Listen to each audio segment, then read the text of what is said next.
জীবনে কিছু কিছু সময় আসে ভাই, আশেপাশে অনেক মানুষ থাকা সত্ত্বেও, অনেক ভালোবাসার মানুষ থাকা সত্ত্বেও কারোর সাথে মিশতে মন চায় না। মানে কি মন জানে এটা একা একা লাগে ভাই। মানে আমার কথাগুলো সবাই বুঝবো না, যারা এই পরিস্থিতির শিকার একমাত্র তারাই বুঝবো।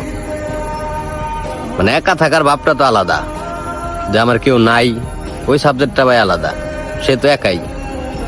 কিন্তু আপনি দেখবেন আমাদের জীবনে বয়স বাড়ার সাথে সাথে এরকম কিছু মুহূর্ত আসে, চারপাশে অনেক আনন্দ, চাইলে আনন্দ করা যায় বা চাইলেই কারো লোকে মিশা যায়, আড্ডা দেওয়া যায়, কিন্তু জিনিসগুলো ভাল লাগে না। একা থাকবারই মন চায়, আবার একা থাকতেও বিরক্ত লাগে।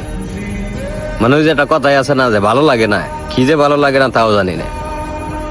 মানে এইরকম একটা অবস্থার মধ্যে যে ভাই জীবনযাপন পার করতেছি। মানে বিশ্বাস করেন, মানে এই রাস্তাটা কোনোদিন কল্পনাতে আসল না, যে বয়স বাড়ার সাথে সাথে জীবনের মোড়টা এইভাবে ঘুরে দেব। তাই আমি একটা জিনিস বিশ্বাস করি ভাই, যে মানুষ অনেক মানুষের মাঝে থাইকাও একা ফিল করে বা একা, এটা হলাম দিন শেষে একমাত্র বোঝা যায়।